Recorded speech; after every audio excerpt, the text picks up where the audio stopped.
Timu za volleyball ezisoba 30 zizigenda okwetaba mu mpaka za KAVC Volleyball Championship ez'omwaka guno ezigenda okubeerawo omwezi ogujja. Empaka eza KAVC International zezimu kuzisinga amaanyi mu ggwanga Uganda nga zino zatandikibwawo emyaka 25 egiyise.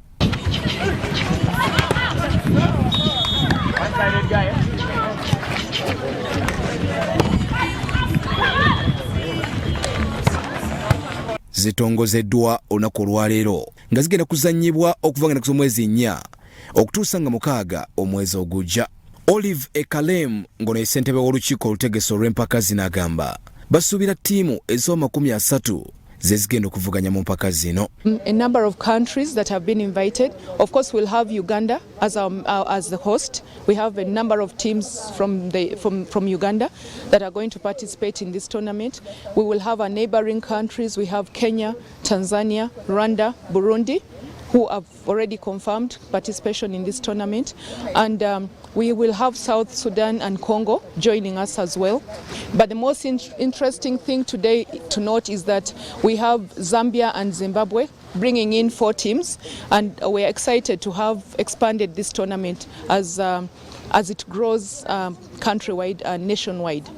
So we are looking forward to having a very stiff competition because all these are top-notch teams in the country, in the nation, internationally, and we know that our local teams will get very good exposure from this tournament. Teams za Uganda 9 zezigenda okweta mu mpaka zino ngate z'abakyala ziri 10. Chandia Banadete Kodili omwogezi wa timu ya KAVC agamba empaka zino ziyambyeko nnyo okulakulanya omuzannyo gwa volleyball mu ggwanga Uganda. Tusobodde okulaba nti abazannyi baffe abaawano balabiddwa amawanga amalala. Ogezaako nga mwenna mumanyi omwana gwe bayita Daudi Okero. Daudi Okero kati azanya agenze paka mu Europe, agenze mu Arab world. Ne ekyo kivudde kunti tuba ne tournament eno egezezzaako okulaga talent gye tulina mu Uganda. Ate n'ekirala engeri ya network, engeri y'okutumbula omutindo nga bwe nagambye nti twagala omutindo gukule, naye omutindo gukula muguvuganyiza, temusobola kuguvuganya munda.